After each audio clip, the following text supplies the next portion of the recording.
Hallmark card will best express your perfect taste, your thoughtfulness.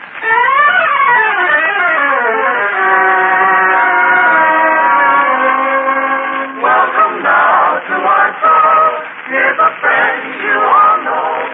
Charlotte Greenwood is with us again. The Hallmark Charlotte Greenwood Show, brought to you this Sunday and every Sunday at this time by the makers of Hallmark greeting cards.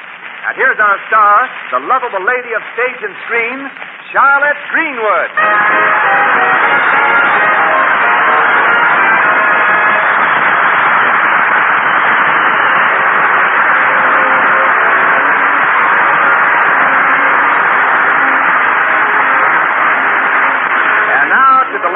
Post-Dispatch, where Charlotte is getting a newspaper background for her next moving picture, and Willie Anderson, the city editor, well, he's getting gray. We find her, as per usual, on the long-distance phone, talking to her manager in Hollywood. But, Roger, I am trying to get back to Hollywood, but I like it here, too. I like the brisk winter weather.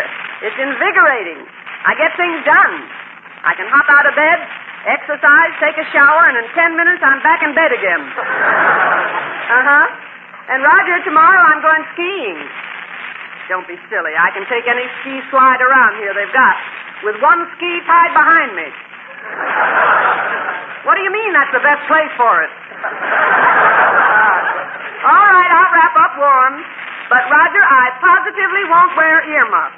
The last time I wore earmuffs, I had a terrible experience. A sailor asked me for a date, and I didn't hear him.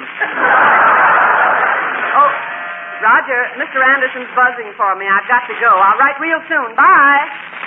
Did you buzz, Mr. Anderson? Did you buzz? Oh, yeah. Come in, Charlotte. Well, you're looking wonderful this evening. You know, this cold weather has done something for you. You're fairly glowing. Do you feel all right, Mr. Anderson?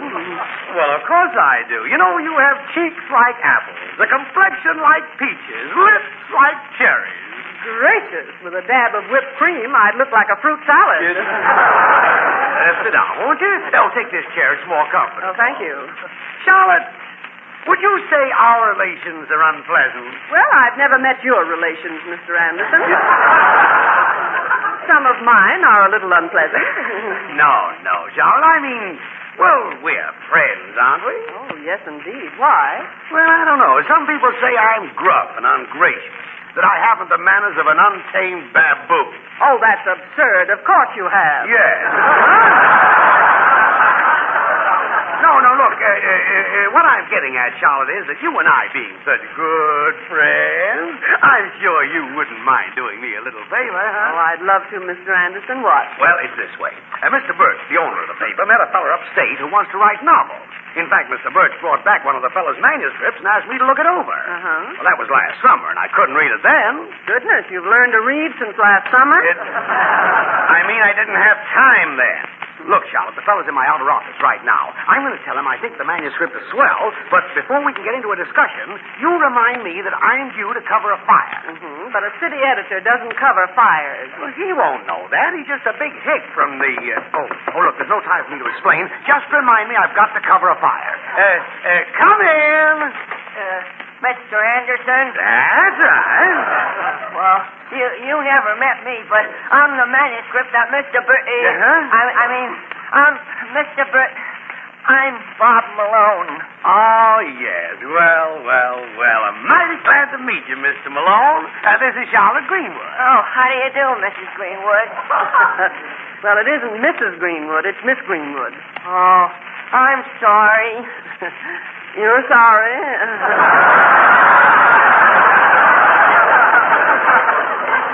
You know, I thought that famous novelists were old men with long beards. Well, I'm just getting started. Oh. Well, how did you like my mystery, The Red Elephant, Mr. Anderson? Huh? Oh, swell. Yeah, swell. Fire. Yes, it must be consuming. Red Elephant, what's that? Well, the red elephant is a carving, see? An elephant carved from a single great ruby. Oh, yes, there's a ruby, a great flaming ruby. Flaming, the fire. Get the fire, fine. Well, what's it about, Mr. Malone? Well, it's a mystery story, but I'm not going to tell you how it ends. Oh, yes, sir. It had me burning with curiosity. Fire, fire. Are you chilly, Mr. Anderson? You know, I've been 2 years working on it. At night, after my regular job. It's just gotta be published. Oh, I'm sure it will be, and you'll be proud of yourself. Well, I'm not thinking so much of myself, but Millie, she's my wife. She's got so much faith in it, and we sure could use the money, too. I mean, with a baby on the way. Well, you know how it is. Well, I tell you, Mr. Anderson, I just got an idea. You know, Mr. Drake over at the Bonton department store, he's head of the book department, and he's just the man to give Mr. Malone advice. No, I got to go to a fire. Well, thank you, Charlotte. Yes, that's great. I'll put the manuscript here in a big envelope, address it to Mr. Drake. No, wait. I'll take Mr. Malone over there and introduce him to Mr. Drake. You know, the store is just across the street. Well, that's better yet. Fine, here's the envelope. And besides, I'd like to get some advice from Mr. Drake myself. You know, someday I'm going to write a book entitled The Romance of Charlotte Greenwood. Yeah? Well, I'd like to know how that's going to end. I'd like to know how it's going to begin. Come on, Mr. Malone. You can tell me the rest of the story on the way over.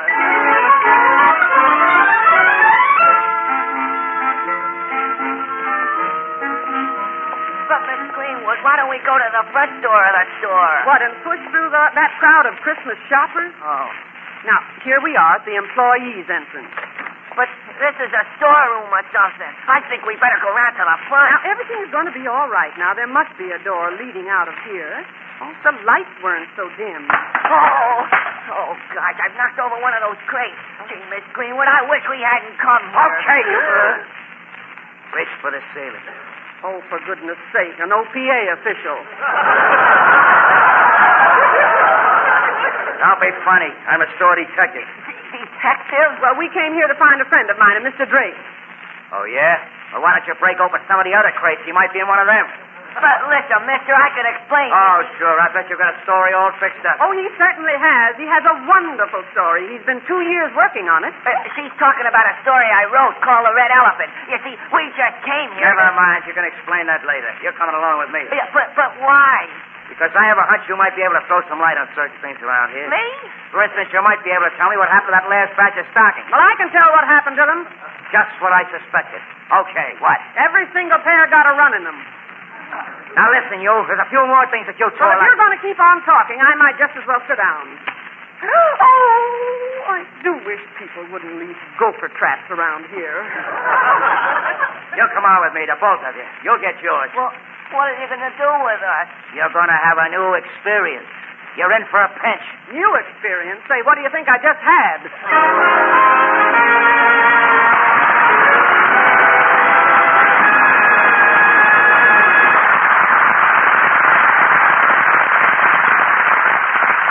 One reason we all love Christmas is because it has always been a get-together day, a day for reunions with our families and friends.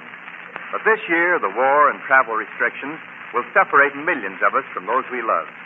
And yet we can still visit those dear ones by sending a thoughtful Christmas card. There are scores of Hallmark Christmas cards designed to suit everyone on your list. Fine, distinctive cards for friends, for sweethearts, and for each member of the family. Clever, humorous cards. Gay little cutout cards for the children. And an entire series of lovely religious cards reflecting the deep spiritual significance of Christmas. So, go to your Hallmark dealers this week while his selection is still complete. You'll find Hallmark Christmas cards that say just what you'd like to say the way you'd like to say it. Hallmark cards are on display at America's finest stores. Don't forget, a Hallmark card will best express your perfect taste, your thoughtfulness. And now Charles Hathaway, his orchestra, and the Hallmark chorus in I'm Always Chasing Rainbows. Always chasing rainbows, watching clouds drifting by.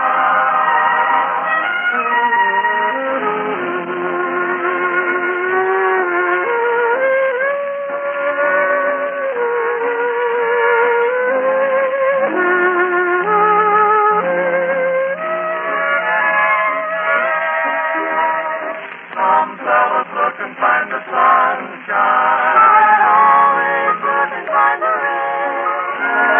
Some fellas make a winning song. I never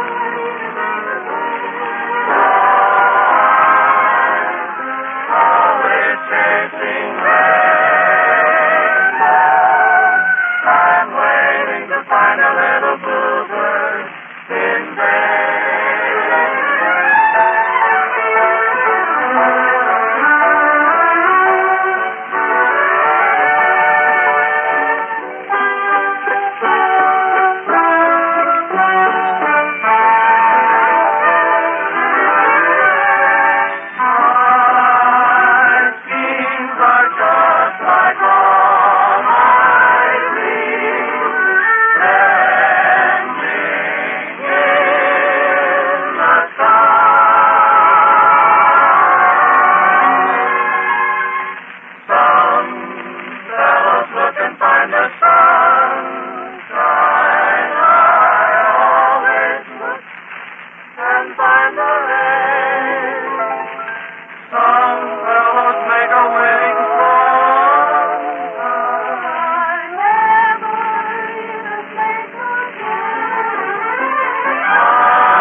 Young Mr. Malone to the Bonton department store to see a Mr. Drake, hoping to interest Mr. Drake in the story that Malone's written.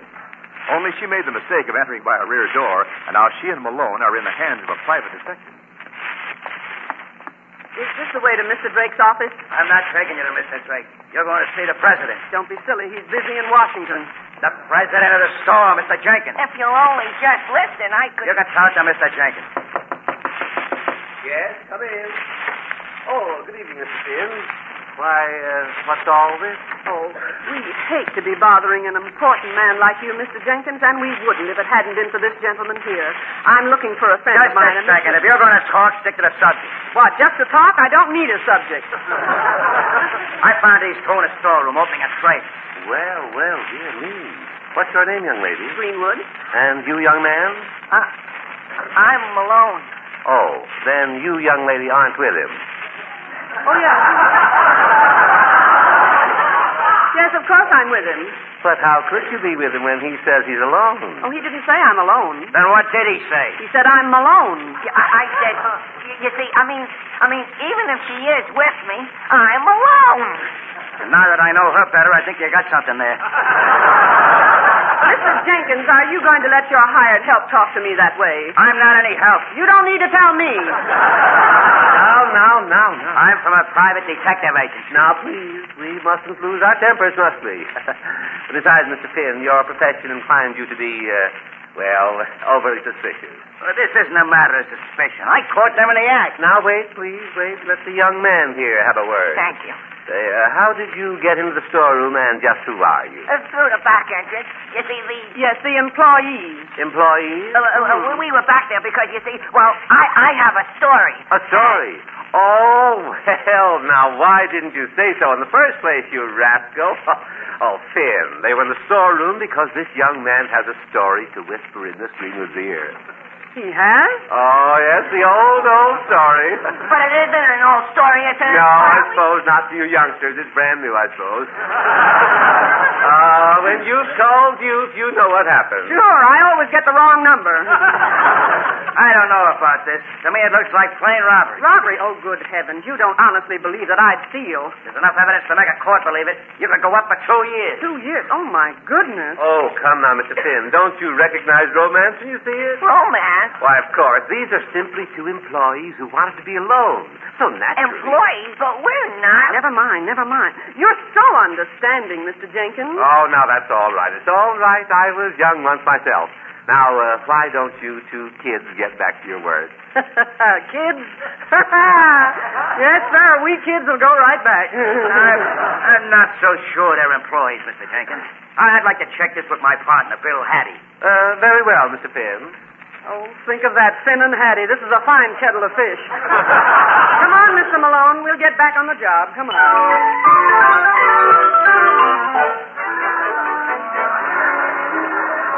But, gee, I don't know anything about clerking in a store. I only said that to get away from that detective. We're going to find Mr. Drake. No, only we didn't get away from the detective. He's standing over there watching us. Gosh, he is. Young lady, will you please wait on me? Why, certainly, madam. I am looking for a suitable Christmas present for my uncle. Something like a nice necktie? No, a tie wouldn't do him any good. He has a beard. Uh-huh. Well, how about a fancy vest? No, he has a very long beard.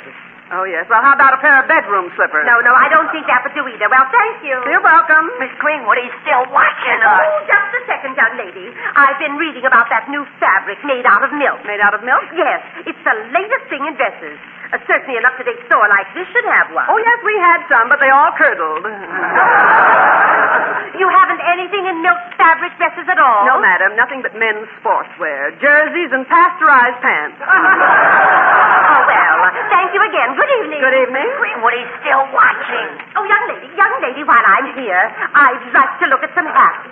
Have you something that would suit me? Well, now, let me see, madam. You have a great deal of embonpoint. What you need is a stout size, a plump hat. A plump hat? Yes. Something like that green one? Oh, that isn't green. That's our very latest shade, mildew.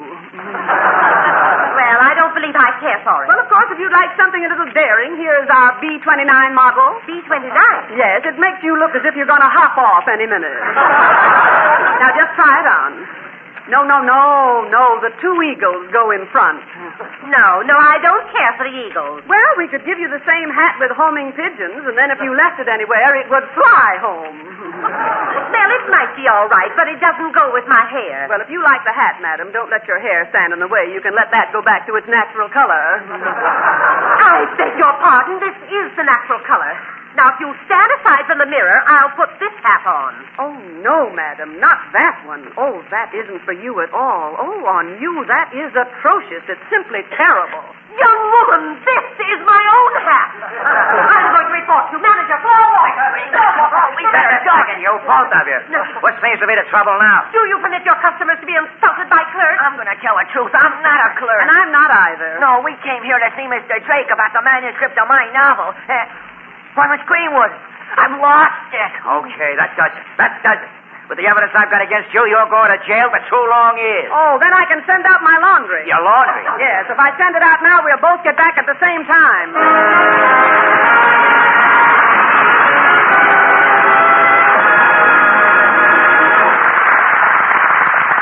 Gee, Charlotte, it looks as if things are getting worse and worse for you and Mr. Malone. Oh, Wendell, it's just all a game of let's pretend.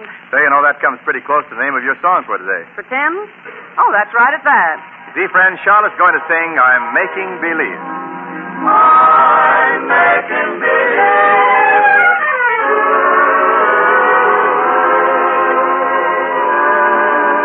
I'm making believe that you're in my arms, though I know you're so far away. Making believe I'm talking to you. Wish you could hear what I say. And here in the gloom of my lonely room, we're dancing like we used to do. Making believe is just another way of dreaming. So till my dreams come true, I'll whisper goodnight, turn out the light and kiss my pillow. Making believe it's you. I'm making believe, pretending that it's really you. I'm making believe.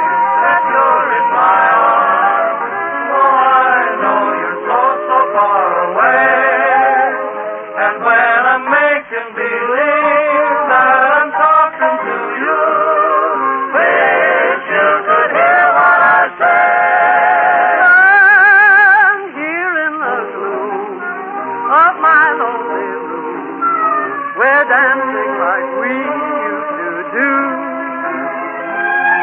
Making believe is just another way of dreaming, so till my dreams come true. I'll whisper good night, turn out the light and kiss my pillow, making believe, making believe, making believe it's you.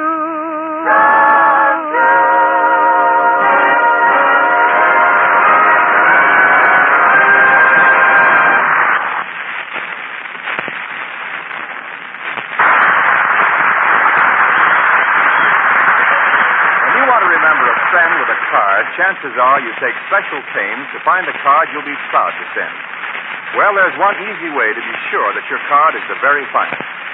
Just look on the back for the identifying words, a Hallmark card. Like the word sterling on silver, the words a Hallmark card on the back of the card you send are your assurance of quality.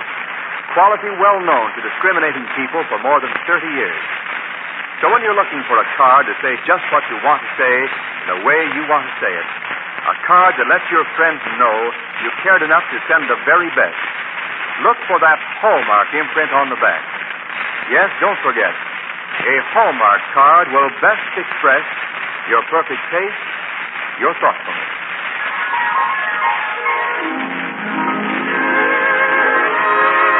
Now to resume our story. After being suspected of breaking into a store and posing as clerk to get out of the predicament, Charlotte and young Mr. Malone only landed another one. We find them now in an anteroom adjoining the police court. Cheer up, Mr. Malone. I phoned Mr. Anderson, and he'll straighten everything all out. Gee, well, my wife thinks I come to town to do something about my novel, and what happened? We lose the manuscript, and I land in jail. I live my life under a dark cloud. Now, please, Mr. Malone, remember, everywhere some rain is due to fall. Except in California, there it's just dew. Charlotte! Oh, hello, Mr. Anderson. Oh, you're right on time. Charlotte, this is terrible. Why, do you know you're accused of a duel theft? Oh, theft? This court will give you a stiff sentence. Yes, if they do, I'll go right upstairs. Go upstairs for what? To appeal to a higher court. Mr. Anderson, are they really going to send us up? Well, I don't know, son, but I can help you if anybody can. I'm a big man. So we'll go in and see Judge Holbrook. Come on. And everything settled? Oh, yes, here they are, Your Honor. I've had a talk with them, and this seems to be just a little mix-up. Yeah, they certainly aren't the kind of people who steal jewels. No, I'm pretty sure that's the tell. Oh, well, that's fine, Judge. Then we're free. Just a minute. It's a little formality to go through, that's all. Robert Malone, you plead guilty or not guilty? Not guilty. I plead not guilty. I figured you would. And you, Miss Greenwood, guilty or not guilty? Well, now, Judge, that seems to me a very personal question. No, Charlotte. Are you guilty or not guilty? And now, just a second, Mr. Anderson. I'm the one who's occupying this bench. You know, Judge, I used to have a cousin who occupied the bench. He was on the bench for years. Oh, Yes, he was a substitute on the Brooklyn Dodgers. Charlotte! Yeah, will you keep quiet, please? Oh, yes, Your Honor. I never heard you... let me see, where was we? You were saying, young lady... Oh, it's all very simple, Your Honor. You know, we went over to the department store to see about the red elephant. Not a real elephant, that's the ruby. You see, Your Honor. Stolen jewel. Wait a second here.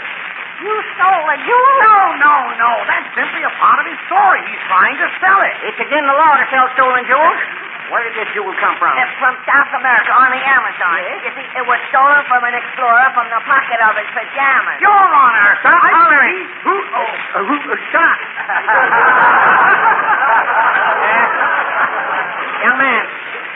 Young man, did you say his grandma's? Not grandma's, pajamas. He had his pajamas on. I said on the Amazon. Yes, on the Amazon he had his grandma's pajamas on. And this young man stole the jewels from his grandma's pajamas. No! Your Honor! Stop that hollering. Stop it. Stop it. Can't make out a word of what she's trying to say. Speak up, Your girl. Honor, he didn't have the pajamas on at all. They were in the closet. And anyhow, that hasn't anything to do with it. Of course it has. Hasn't it? The man man stooped to pick in pockets, eh? He didn't stoop. No, he didn't have to. The pajamas were hanging on a nail. Oh, I see the point. Yes, Well, but it young gets, man, look here just a minute. This is terrible. but it gets better in the next chapter. Your Honor. Will you stop confusing the issue?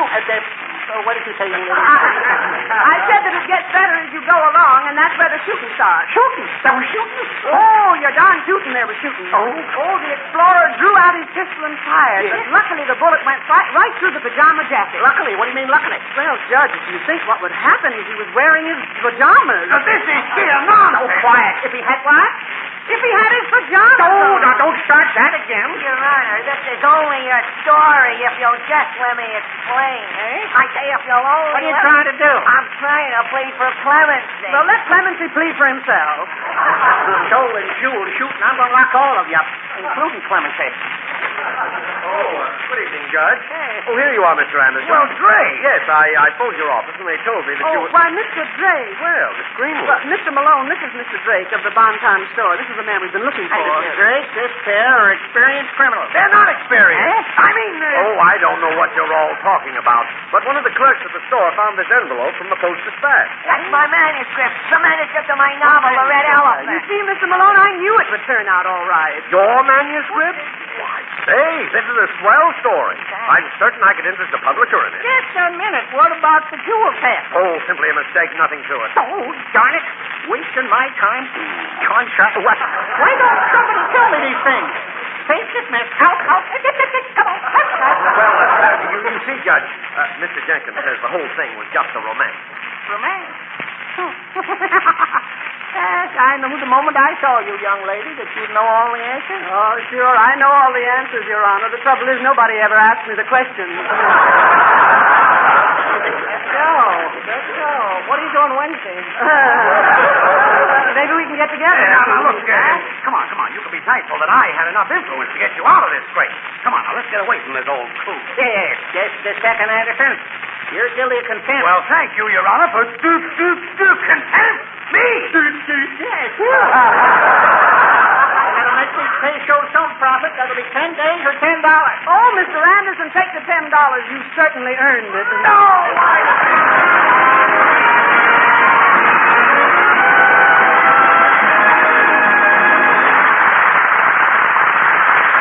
Charlotte Greenwood will be back in just a moment. Meanwhile, I want to remind you again, the next time you buy a card for any occasion, look on the back for the identifying word, a Hallmark card. Hallmark. A Hallmark card. Those 3 words are your assurance of finest quality. They tell your friends you cared enough to send the very best. Yes, a Hallmark card will best express your perfect taste, your thoughtfulness. And now, Charlotte Greenwood. Friends, with part of today's story taking place in a store, it set me to thinking. Nowadays, with rationing and the shortages and the crowd, shopping is sometimes difficult. Yet, while you and I are in the store for only a few minutes, the people who wait on us are there facing those same conditions all day. And 9 times out of 10, you'll find them polite and helpful and smiling. I'd like to pay a little tribute to those people and drop the suggestion that it might help a lot if we remembered to smile, too. And now, until next Sunday at the very same time, this is Charlotte Greenwood saying, so long, friends, until we meet again. So long, neighbor, till next Sunday, I just say, so long. So long.